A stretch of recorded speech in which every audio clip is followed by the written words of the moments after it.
Russia's parliamentary head told lawmakers on Thursday to rally behind Vladimir Putin against what he said was a foreign campaign to discredit constitutional reforms that could allow the president to stay in power until 2036. Putin, who has been in power as president or prime minister since the turn of the century, would be cleared to run for president in 2024 under the proposed changes, overturning a constitutional ban which prevents him from doing so.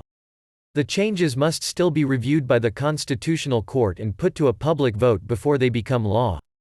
The 67-year-old president's critics say he is brazenly engineering a way to stay as president for life, an allegation rejected by the Kremlin.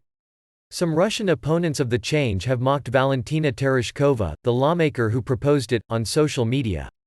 Vyacheslav Volodin, the lower house's speaker, told Parliament that Tereshkova was being subjected to a campaign from abroad that was tantamount to an attack on Russia. "We must be decent, be patriots, be aware that the attacks against Tereshkova are attacks on our country," Volodin told Parliament. "Today, with all the challenges and threats in the world, it's not oil and gas that give us our edge. As you can see, oil and gas prices can fall. It's Putin who gives us our edge and we must protect him," Volodin added.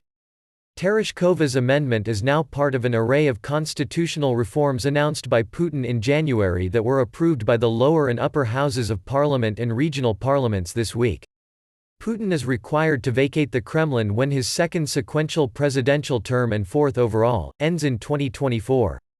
The amendment would reset this tally, allowing him to run 2 more times. Open Russia, a group financed by former oil tycoon and Kremlin critic Mikhail Khodorkovsky, said 7 activists had been detained in St. Petersburg while protesting against the constitutional changes outside the local legislative assembly.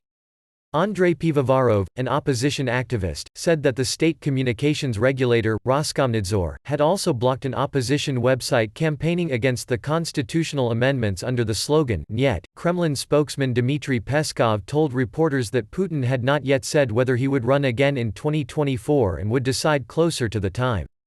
Putin's decision to acquiesce with the amendment was motivated by a turbulence in global affairs, including the outbreak of coronavirus, regional conflicts and the unpredictable and unacceptable behavior of some other countries, Peskov said.